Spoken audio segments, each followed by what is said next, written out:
Congress party की ये नीति रही है डिवाइड एंड रूल। अगर घुसपैठ करवाते हैं तो इसीलिए क्योंकि वो पूरी जो बैलेंस है भारत का उसको बिगाड़ना चाहते हैं। ऐसा महसूस होता है जैसे कोई मुस्लिम लीग का ये मैनिफेस्टो है। राम को ही काल्पनिक बताते हैं। दल बदल मौसम हुआ राजनीति का दौर।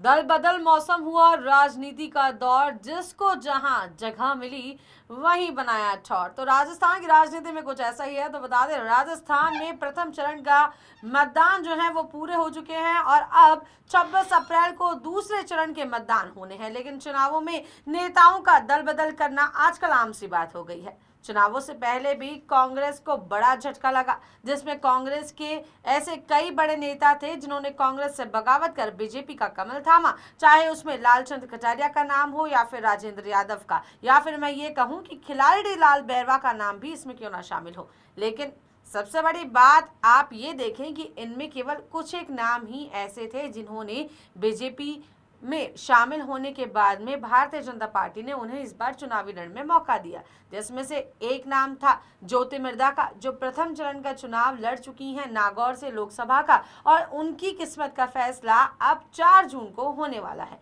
और दूसरे की मैं बात करूं तो दूसरा नाम है महेंद्रजीत सिंह मालविया का, जिन्होंने बागी होकर बीजेपी का कमल थामा और इस बार भारतीय जनता पार्टी ने उन्हें बांसवाड़ा लोकसभा सीट से इस बार चुनावी मैदान में उतारा है। अब अगर आगे बात करें तो ये दल बदल का दौर अभी भी जारी है।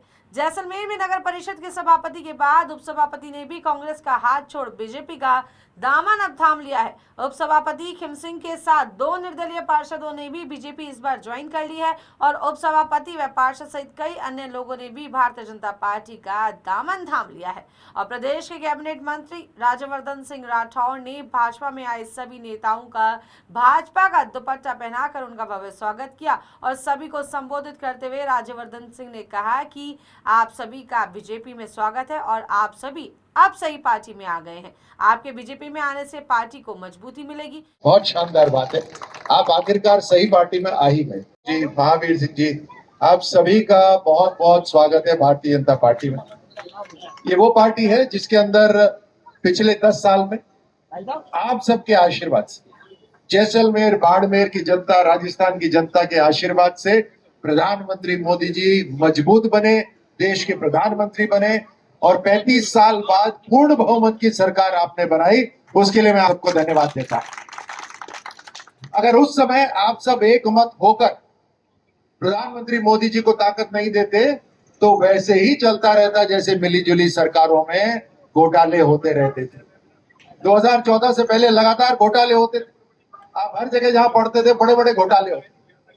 आज की तारीख में 10 साल बाद सारे बड़े घोटाले खत्म हो गए हैं।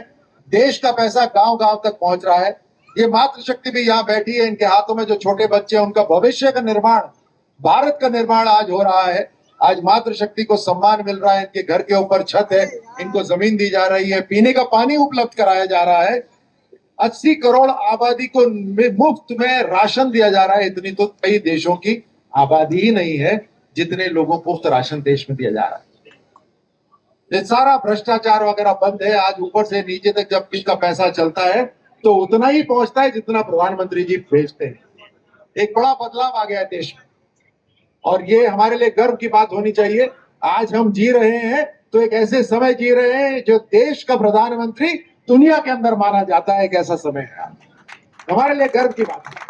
गौरतलब है कि 2019 में हुए नगर परिषद चुनाव में बीजेपी के 45 में से 20 पार्षद निर्वाचित हुए थे और कांग्रेस का बोर्ड बना था। लेकिन पिछले दिनों सभापति हरिवल्लभ कल्ला व 5 पार्षदों तथा आज उपसभापति खिम सिंह सहित 3 पार्षदों के बीजेपी ज्वाइन करने से भाजपा पार्षदों की संख्या 29 हो गई है, जिसमें अब जैसलमेर की नगर परिषद भगवा में हो चुकी है। तो फिलहाल देखिए, चुनावों का दूसरे चरण से पहले ये दल बदला का जो दौर है, लगातार जिस तरीके से दल बदल चल रहे हैं, इसका तो क्या आगे परिणाम होगा ये तो केवल बीजेपी और कांग्रेस ही बता पाएगी। लेकिन हाँ, चुनावी परिणाम जो हैं वो 4 जून को आने वाले हैं। लेकिन उससे पहले देखेंगे कि जिन लोगों ने भारतीय जनता पार्टी के कमल को थामा है, उनके संबोधन में क्या कुछ कहा है राज्यवर्धन सिंह राठौर ने। देखिए, कांग्रेस पार्टी की ये नीति रही है डिवाइड एंड रूल, बांटो और राज करो, और वो अपने वोट बैंक इसीलिए बना के रखते हैं